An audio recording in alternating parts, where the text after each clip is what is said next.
이 마가복음 말씀 읽을 때 최후의 만찬에서 예수님께서 떡을 떼시고 또 포도주 잔을 나눠주시는 그 성만찬을 하실 때도 나를 기억하라라는 그 메시지가 그 안에 있었잖아요. 그래서 우리가 성만찬 예식을 할 때 주님의 사랑도 기억하고 십자가의 그 보혈도 기억하고 은혜도 기억하고, 그래서 우리가 잊지 않고 기억한다는 것이 참 중요한 것 같습니다.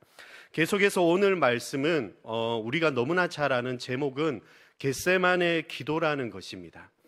이 겟세마네 기도라는 것은 예수님께서 제자들에게 이제 기도에 대해서 제자들이 늘 궁금함이 많았었는데 어떻게 하면 기도를 할 수 있을까요? 어제 우리 하영수 목사님이 이제 수요 예배 때 기도를 어떻게 시작해야 되는지 이야기할 때 먼저 시작을 하라 이렇게 했는데, 제자들에게는 궁금한 것이 어떻게 기도하면 됩니까 했을 때 우리 주님께서 가장 모범적인 답안을 알려주셨습니다. 첫 번째가 바로 주기도문이었죠. 주기도문대로 이렇게 기도를 하면 하나님 앞에 우리의 마음을 다하고 우리의 온몸과 내가 가진 생각들도 또 하나님의 뜻대로 구하는 그런 기도가 좋은 예시가 바로 주기도문이었습니다. 이제 또 오늘 읽었던 이 본문에서도 예수님께서 기도의 중요성에 대해서 말씀해 주십니다. 근데 제가 이제 저 겟세마네라는 동산, 그 많은 그림도 이렇게 봐왔는데 겟세마네가 무슨 의미를 가지고 있을까 한번 이렇게 찾아봤는데 우리가 잘 알고 있듯이 당시에는 감난산이 이렇게 있었는데 거기에는 이제 올리브 나무가 많이 있었습니다. 그래서 그 올리브를 짜는 기계가 아마 그 동산에 있었던 것 같아요. 그래서 의미 중에 하나가 기름을 짜는 기계가 있는 곳. 예. 근데 가만히 생각해 보면 기름을 짜는 기계가 있는 곳 이꼬를 예수님께서도 기도하실 때 피와 땀방울이 흘리시도록 그 간절함으로 하나님 앞에 기도하는 모습과 함께 좀 이렇게 연관되는 모습을 보게 됩니다. 오늘 겟세마네 기도를 통하여서 제가 두 가지의 말씀을 우리 성도님들에게 나눠드리고 싶습니다. 첫 번째는 믿음의 사람은 기도 공동체를 만들어야 합니다. 저를 따라서 한번 같이 고백하겠습니다. 믿음의 사람은 기도 공동체를 만들어야 한다. 네, 가만히 생각해 보면 우리가 어떤 맛있는 음식을 먹을 때 이거를 누군가와 먹으면 정말 좋겠다 생각하고 떠오르는 대상과 상대가 있을 것입니다. 또 어디 좋은 곳으로 여행을 가거나 놀러 갔을 때 보면 이곳은 어떤 사람이랑 같이 오면 너무 좋을 것 같아, 우리가 그렇게 생각하잖아요. 근데 내가 정말 죽고 싶을 만큼 힘들고 내가 뭔가 고난과 역경이 닥쳐왔을 때 나를 위하여서 기도 부탁을 해야 되겠다라는 사람이 한두 명씩 이렇게 떠오르는 대상이 있으십니까? 네, 대부분 다 끄떡끄떡하시죠. 첫 번째는 우리 목회자들에게도 부탁할 수 있고 또 가까운 가정교회 공동체에서도 있고 지인도 있겠지만 나를 위해서 기도해 줄 수 있는 사람이 있다라는 것이 얼마나 큰 축복인지 모릅니다.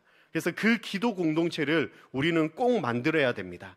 예수님께서도 기도 공동체를 만들어서 가셨는데 32절에 보시면 그들이 겟세마네라 하는 곳에 이름에 예수께서 제자들에게 이르시되 내가 기도할 동안에 너희는 여기에 앉아 있으라 하시고, 이제 지난 앞 시간에 최후의 만찬을 하시고 나서 예수님께서는 습관을 따라 늘 기도하러 가셨습니다. 기도하실 때 마가복음 1장에서부터 보시면 새벽에 한적한 곳으로 가셔서 기도하셨는데 이제 가룟 유다를 제외한 제자들과 또 무리들과 함께 겟세마네 동산으로 이제 가셨습니다. 근데 거기에서 이제 많은 제자들이 있었지 않습니까? 그 제자들에게 너희는 잠깐 여기에 앉아 있으라 그렇게 하시고 나서 그 다음 절에 보시면 33절에 보시면 특별히 베드로와 야고보와 요한을 데리고 다시 더 들어가십니다. 그러니까 예수님께서 들어가실 때 다가 아니라 그 중에서도 또 베드로와 야고보와 요한을 데리고 좀 더 나아가서 이제 기도하시는데요. 보통은 혼자 기도하셨는데 예수님께서 왜 베드로와 야고보와 요한을 데리고 가셨을까? 근데 이들이 우리가 읽었던 말씀에 보면 같이 깨어서 기도한 것이 아니라 이들은 거의 막 졸음에 막 쏟아지고 있어서 잠을 자고 있었거든요. 깨어있지 못하고. 근데 우리가 아까 최후의 만찬 때 뒷부분에 읽진 않았지만 27절과 이렇게 쭉 읽어보면 베드로가 어떻게 행동할 것인지 예수님께서 미리 알려주셨습니다. 닭이 3번 울 때 너는 나를 2번이나 부인할 것이다. 그리고 나머지 제자들은 다 도망할 것이다. 27절에 보면 너희가 다 나를 버리리라. 그럼에도 불구하고 예수님께서는 제자들도 데리고 가시고 그 중에서 베드로와 야고보와 요한을 데리고 가셔서 기도하러 가셨다는 것입니다. 제가 이것을 보면서 기도 부탁을 할 때 우리는 보통 생각할 때 나보다 좀 더 믿음이 좋은 사람, 아니면 나보다 좀 더 뭔가 영성이 뛰어난 사람한테 기도 부탁을 하면 뭔가 응답이 될 것 같고 이렇게 우리가 생각할 수도 있지 않습니까? 근데 그것이 아니라 그 기도를 같이 해줄 수 있는 그 공동체 자체만으로도 귀하다라는 것을 오늘 예수님께서 먼저 보여주셨던 것입니다. 그래서 우리 성도님들 목회자를 위해서도 기도해 주지 않으십니까? 우리가 이게 참 중요한 것 같아요. 그리고 나를 포함하여 공동체에서 내가 누군가에게 기도 부탁을 한다는 것, 그리고 나를 위해서 누군가가 기도해 줄 수 있다라는 것, 이 자체가 가장 큰 은혜이고 축복인 줄 믿습니다. 그래서 저도 예전에 학생 사역할 때 우리 고등부 학생들에게 나를 위해서도 너희들 기도해 줘야 돼, 이렇게 하면 아이들이 목사님 위해서 기도합니다, 이렇게도 이야기했었거든요. 그렇게 했을 때 그 자체만으로도 너무나 귀한 은혜의 시간이라는 것입니다. 제가 예전에 YMT 할 때 조금 당황했던 적은 우리 김신호 목사님께서 한 번은 이렇게 팔에 기부스를 한번 한 적이 이렇게 있으셨습니다. 그래서 기부스를 하시고도 이렇게 YMT를 하셨는데 어느 날 갑자기 저 옆에 이렇게 오셔서 나 팔 부러져서 이렇게 기부스 했으니까 기도해 줘야 돼, 이러시는데 제가 감히 어떻게 목사님을 위해서 기도할까 했는데 목사님은 그냥 순수한 마음으로 이렇게 말씀하시는 거예요. 마찬가지로 우리 목회자를 위해서도 기도해 주시고요, 또 우리 장로님들과 권사님들, 또 우리 지도자분들을 위해서도 누구나 다 기도할 수 있다는 것을 꼭 기억하시길 축복합니다. 오늘 말씀해 보시면 저는 첫 번째 33절에 보시면 그렇게 야고보와 요한과 베드로를 데리고 가는데 예수님의 마음이 지금 기쁜 마음이 아니에요. 뒤에 보시면 심히 놀라시며 슬퍼하사, 그리고 그 베드로와 야고보와 요한에게 34절에 보시면 내 마음이 심히 고민하여 죽게 되었사오니 너희는 여기 머물러 깨어 있으라. 한마디로 말하면 나를 위해서 기도해달라 말씀을 하시는데 나는 지금 내 마음이 죽게 되었다, 너무 괴롭다, 너무 마음이 아프다라는 그 심정을 제자들에게 토로하셨습니다. 이 표현이 무엇을 가장 예수님의 마음을 놀라게 하고 슬퍼하게 하셨을까? 그것은 뒤에 보시면 기도문에 나와 있듯이 하나님 아버지 앞에 아람어로 기도하시는데 아빠 아버지여, 아버지께서는 모든 것이 가능하오니 이 잔을 내게서 옮기시옵소서. 기도문의 이 잔이라는 것은 물론 십자가를 지시는 그 고통을 피할 수 있는 길로 나 말고 이것 말고 다른 방법으로 옮겨달라는 그런 기도의 내용입니다. 그럼 예수님께서 심히 놀라시고 슬퍼하시는 것이 이제 내가 저 십자가의 고통을 당해야 된다는 그 아픔, 그것이 얼마나 무겁고 내 마음을 찌르고 너무나 힘든 고통일까? 이것 때문에 예수님의 마음이 아프셨을까요?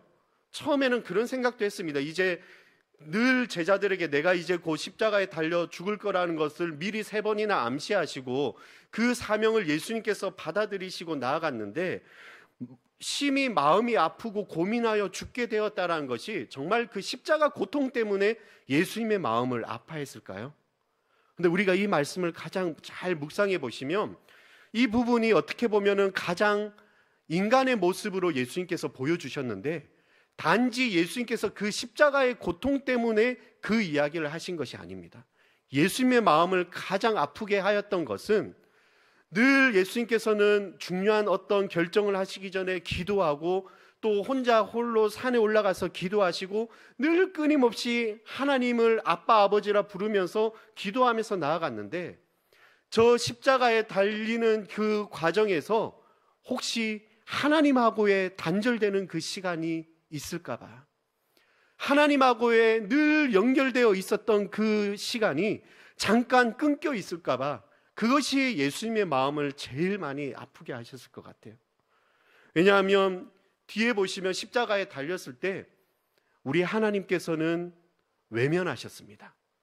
가장 사랑하는 독생자 아들이신 예수님이시지만 그 귀한 사명을 감당하셔야만 저와 우리 성도님들이 구원을 얻을 수 있었고 나음도 얻을 수 있었고 우리가 영생도 얻을 수 있었던 길은 예수님께서만이 죽으셔야 했고 그 흘리신 보혈의 피로 말미암아 우리가 회복을 얻을 수 있었기 때문에 하나님께서는 그것을 외면하셨던 것이죠. 그래서 예수님의 마음을 아파하셨던 부분이 바로 하나님하고의 단절된 이 부분 때문에 제자들에게 좀 더 기도 부탁도 하고 그런 모습으로 나아갔던 것입니다. 근데 오늘 중요한 것은 바로 이 36절에 우리가 하나님 앞에 기도할 때 어떠한 기도로 나아갈 수 있는가 가장 기도의 표본을 보여주셨습니다. 우선 결론적으로는 예수님께서는 나의 원대로 마시옵고 아버지의 원대로 하옵소서. 우리가 기도할 때 하나님 앞에 내 안에 있는 것들을 다 토하고 고백하고 대화도 하면서 나아갑니다. 하지만 저 마지막에 내 뜻이 아니라 아버지의 뜻대로 아버지의 원하시는 대로 하옵소서. 저는 이것이 기도의 가장 중요한 부분이라고 생각합니다. 물론 때를 쓰고 우리가 나아가지만 가장 마지막 순간에 하나님의 방법과 하나님의 뜻대로 주님 이루어 주시옵소서. 저는 이것이 가장 어떻게 보면 한 단계 높은 우리의 기도가 돼야 될 줄 믿습니다. 오늘 이 기도로 주님 앞에 나아가시는 우리 성도님들 되시길 축복합니다. 그래서 아까 첫 번째로 믿음으로 믿음의 사람을 가진 기도 공동체를 꼭 만드시길 축복합니다. 그리고 두 번째는 저를 따라서 기도하겠습니다. 시험에 들지 않게 깨어있자. 아멘. 예수님께서 이제 38절에 보시면 시험에 들지 않게 깨어있어 기도하라. 그리고 뒤에 이렇게 이야기하십니다. 마음에는 원이로되 육신이 약하도다 하시고. 예수님께서 아셨습니다. 제자들이 육체적으로도 너무 피곤하고 너무 그 육신이 연약함도 알고 있었는데 깨어서 기도해야만 시험에 들지 않을 수 있다는 것을 다시 한번 이야기해 주고 있습니다. 저는 이걸 첫 번째로 영적인 해석으로 한번 해보고 싶습니다. 그것은 사단의 유혹과 공격으로부터 우리가 빠지지 않기 위해서는 깨어 있어야 된다. 그 말은 곧 영적으로 우리가 민감하게 반응해야 된다는 것입니다. 혹시 나의 영혼이 잠자고 있는가? 내 영이 혹시 죽어 있는가? 아니면 예수님의 은혜와 사랑과 십자가의 그 감격의 이야기를 들었을 때 그렇지 하고 내 마음속에 울림이 있고 떨림이 있고 그 마음이 있는가? 아니면 그냥 무덤덤하고 그냥 그런가 하고 그냥 이렇게 지나가고 있지는 않은가? 저는 우리가 새벽을 깨워서 하나님 앞에 아뢰면서 기도할 때 하나님 나의 영도 깨어서 주님 앞에 잠자지 않기를 원합니다. 이 마음이 있으시길 축복합니다. 제자들에게 예수님께서는 두 번이나 또 당부하셨어요. 왜냐하면 갔다 오니까 또 자고 있고 갔다 오니까 또 자고 있고. 만약에 제자들이 지금 예수님께서 어떠한 사명을 완수해야 되는지를 알고 있다라면 절대 제자들이 잠을 이렇게 잘 수가 없는데 얼마나 피곤했으면 오히려 그것보다 예수님께서 어떠한 이야기를 하는지를 전혀 알지 못했던 것입니다. 제가 이걸 보면서 그림을 하나 사진을 하나 준비했는데 다른 것은 보통 겟세마네 기도하며 예수님 모습만 있는데 저 장면은 보시면 졸고 있는 제자들이 이렇게 보이는 거예요. 근데 이렇게 보면 예수님께서 제자들 베드로와 요한과 야고보를 두고 더 깊숙한 곳에 가셔서 기도하셨을까? 근데 저 그림에 보면 거리가 거의 멀지 않습니다. 예수님께서 기도하시는 그 내용 중에 분명히 제자들의 귀에도 들릴 수 있는 거리였고 어떻게 보면은 마음속으로 지금 뭔가 있을 것 같아 이러면서 자기 육신을 막 때리면서도 깨어 있어야 되는데 영적으로 무디해지고 그 예수님의 마음을 알지 못하면 잠을 잘 수밖에 없는 어떻게 보면 우리의 연약한 모습 또한 보여주는 것이죠. 저는 우리 삶에 있어서 가장 고난과 고통과 역경의 순간에 그것이 어떤 육신적으로 병마로 찾아오거나 어떤 경제적인 위기거나 어떤 관계적으로 끊어지거나 어떤 그런 것들이 일어났을 때 다른 것을 먼저 찾지 않고 하나님 앞에 기도로 먼저 나오시는 우리 성도님들 되시길 축복합니다. 그래서 기도로 나온다는 것은 내 영이 깨어서 졸지 않고 잠자지 않고 시험에 빠지지 않도록 깨어 있는다라는 것이죠. 그 깨어 있음으로써 하나님 앞에 아뢰시길 축복합니다. 저는 이 말씀, 이 그림을 보면서 가까운 곳에 있지만 영적으로 무뎌지면 잠을 잘 수밖에 없다는 것을 다시 보게 됩니다. 그래서 우리 주님께서 당부하신 것은 시험에 들지 않게 깨어 있어 기도하라.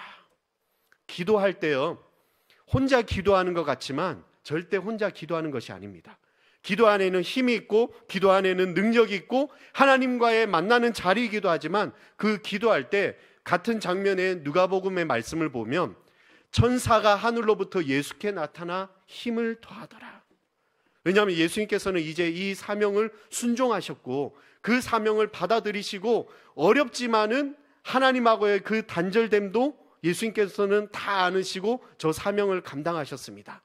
그 사명을 감당하는데 힘들지만 천사가 하늘로부터 예수님께 나타나서 힘을 더하셨다는 것을 기억하시길 축복합니다. 내가 기도할 때 성령님께서 나와 함께 하시고 기도의 제목도 알려주시고 하나님께서 원하시는 뜻대로 기도할 때 꼭 응답될 줄 믿습니다. 그래서 오늘 두 가지, 첫 번째는 믿음의 공동체, 기도하는 공동체를 꼭 나의 주위에 꼭 만드시길 축복하고요. 두 번째로는 시험에 빠지지 않는 그런 깨어있는 우리 성도님들 되시길 축복합니다. 그래서 오늘 하루도 주님 앞에 감사로 영광 돌리시며 저와 우리 성도님들이 기도로 승리하시길 축복합니다. 결론을 보면 이 겟세마네 기도에서는 결국 예수님께서 기도하는 가운데 하나님 앞에 순종의 모습을 우리에게 보여주셨습니다. 그 어떠한 내용이 무겁고 힘들지라도 예수님께서는 다 감당하셨는데 마지막으로 제가 우리 마지막 절에 보시면 예수님께서 이제 제자들, 졸고 있는 제자들을 깨워서 42절에 보시면 일어나라 함께 가자 보라 나를 파는 자가 가까이 왔느니라.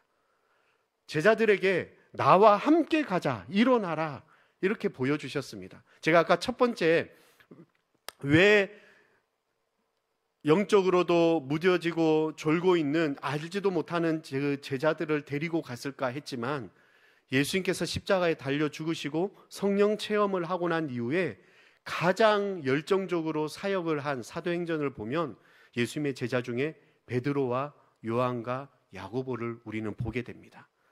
이들이 이때는 실패한 모습일지 모르지만 이후에는 누구보다도 순교의 삶으로 살아가면서 끊임없이 복음을 전하는 그 모습을 보여주었습니다. 예수님께서는 미리 이러한 제자들의 모습을 보지 않았을까요? 내 주위에 연약하고 믿음이 조금 낮다 할지라도 그런 것이 아니라 같이 기도 부탁하시고 우리 함께 일어나서 귀한 사역에 동참하십시다. 우리 함께 기도하며 예배로 나아가십시다. 그렇게 아뢰시는 우리 성도님들 되시길 축복합니다. 기도드리시겠습니다.